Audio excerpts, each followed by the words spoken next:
Welcome back to the deep dive. Today, we're taking all that source material you've gathered, the articles, the research, and we're pointing it at something that's often totally overlooked. We are. We're looking at the very floor beneath your feet. Exactly. We're getting into the world of ground reaction force, or GRF.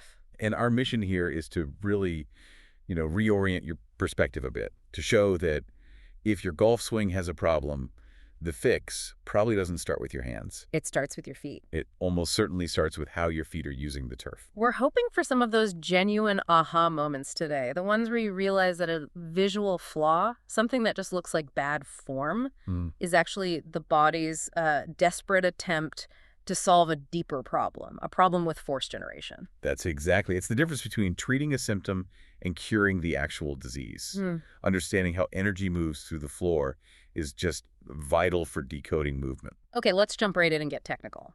Our sources are all incredibly clear on one thing. For maximum power, for real speed, you can't just swing. No, it's not one single movement.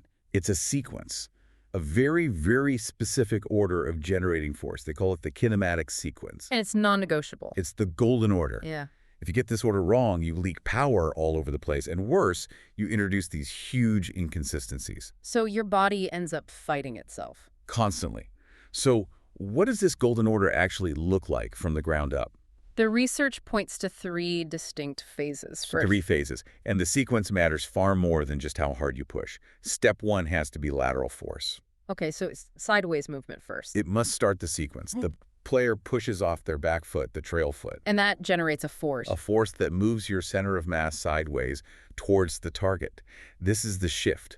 You are sliding before you are turning. And that slide is critical. It's everything. You have to maximize the distance the club can accelerate later on. If you start turning too early, you lose that push. So once that shift, that slide is underway, we move into phase two. Which is rotation. But not the kind of rotation most people think of. No, not at all. This rotation is driven by the lower body, the knees, the hips, working against that planted front foot. The sources really emphasize this. The shoulders, the torso, they should be pretty passive here. You're preserving that separation, the X factor. Exactly. You're storing all that rotational energy. Which brings us to the final, and I mean the most physically intense step. The vertical braking? Yes.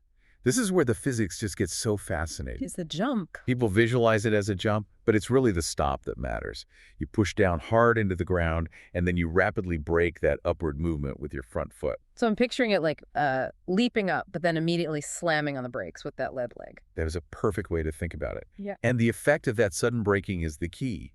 Newton's third law. For every action, an equal and opposite reaction. Precisely. By rapidly stopping the biggest parts of your body, your torso and hips, you transfer all that stored momentum up the chain. So you use the ground like a wall. You slam the heavy parts into it, and that forces all the energy out into the light parts. Out into the arms, and finally, the club head. That's amazing. It is. This sudden stock of the body is what slows the handle down and whips the club head through impact. It's what squares the face. It's how you get that powerful, poised finish. So if this sequence is so critical, let's talk about the pitfalls. What's the biggest mistake golfers make when they're trying to find more power? Oh, it's rotating too early, by far. They get what we call spinny. They lead with the hips. They lead with the hips, trying to generate all this rotational force right away instead of shifting first. And what does that do to the golf club? Well, if the hips spin out too fast, they pull the arms and the club behind you, the club gets stuck. Ah, I know that feeling. And from that stuck position, you have to compensate. You're forced to make some kind of desperate move to get the club back to the ball. Like an over-the-top swing. A huge over-the-top move, or you flip your hands at it. And if you hold that stuck position for too long, you just lose the shot way out to the right. A slice, a block. Because the club face never had a chance to square up. The path and the face are just a mess. So early rotation is a killer. What about the upper body then? Obviously, the shoulders have to turn at some point. Of course. But the key is when. Yeah. That aggressive turn of the chest has to be saved until after the lateral shift and that initial vertical push have already happened. So it's the last piece of the puzzle. It is. A powerful upper body turn is great. It gets the club out in front of you. But if you do it too early, you just shut down the entire engine from the lower body. Okay, this is all pretty technical, pretty precise. But this is where the source material gets so good. because it makes it all intuitive. With a simple analogy. Throwing a ball. Right. What's amazing is that the golf swing isn't some weird invented motion. It's just an extension of how your body naturally creates power. If you ask anyone to throw something as hard as they can, A baseball, a rock, doesn't matter. They will naturally use the exact GRF sequence we just laid out. okay, so let's break that down. A pitcher on the mound, winding up. What's the very first thing that happens? You see that lateral push, they push off their back foot on the rubber, and they slide their body forward down the mound, That's the lateral force generation? maximizing the distance for acceleration. Mm-hmm. Then comes the rotation and the push-up. Hips and core. Yes, leveraging against that planted front foot, driving the body up. Yeah. And then comes that braking action. The same one as in the golf swing. Perfectly mirrored. The second that lead foot hits the ground, they are braking. Pushing down, anchoring hard, stopping all that forward and upward momentum. And that sudden stop. It sends all that energy flying into the shoulder, the elbow, the hand, and finally the ball. The arm is the last link in the chain. Just like the club in golf. Just like the club. The implication here is huge. It means if you're fighting this sequence in your golf swing, you're literally fighting your body's most natural, most powerful way of moving.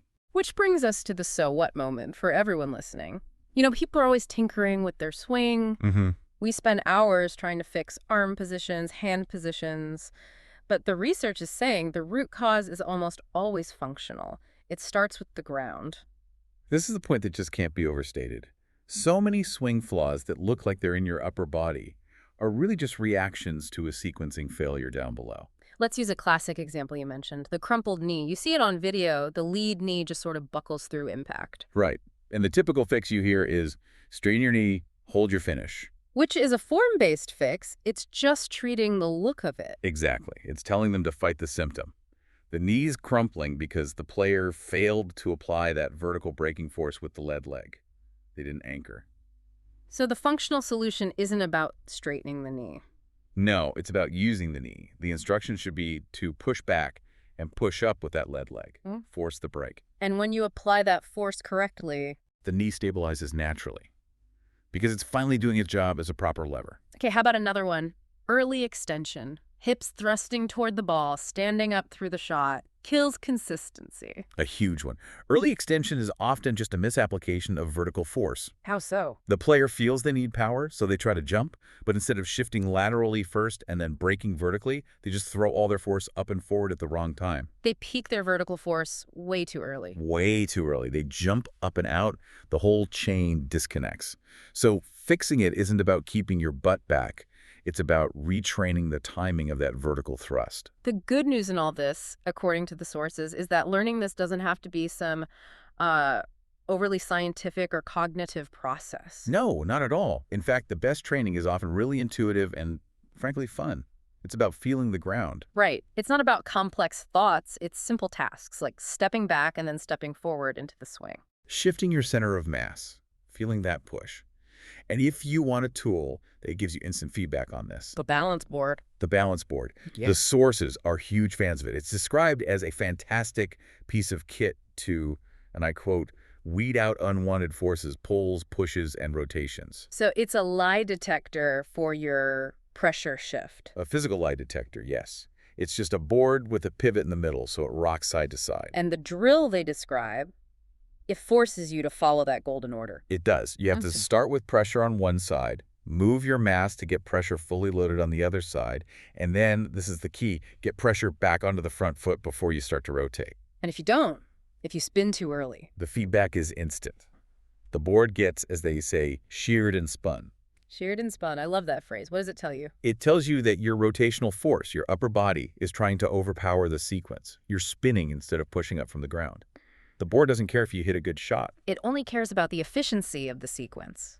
That's it. So you could hit one flush and think you did everything right. But the board tells you that you just got lucky with an upper body compensation. Precisely. It forces you to build power the right way, from the ground up. It's a fantastic tool, and we expect to see a lot more on this kind of intuitive movement going forward. This has really been a true deep dive, right down to the floor. So let's bring it home. The essential insight here is that achieving that powerful, poised finish It comes from making sure every part of your body decelerates at the right time. And that entire timing mechanism, that whole chain reaction, it's managed by that sequence off the ground. Lateral, rotational, vertical brake. That's the mantra. And dedicating time to fixing that sequence saves you so much time later on. You're not fighting your swing anymore, you're just optimizing physics. And here's a final thought for you to take with you. Next time you're out and about, just observe how your body naturally creates power. Whether you're throwing something or trying to jump high or even just pushing a heavy piece of furniture, pay attention to how your feet use the floor. You'll feel the sequence. You'll feel it, and you'll reinforce that intuition that a powerful golf swing isn't a trick. It's just an extension of your body's most fundamental, most innate way of generating force from the ground up.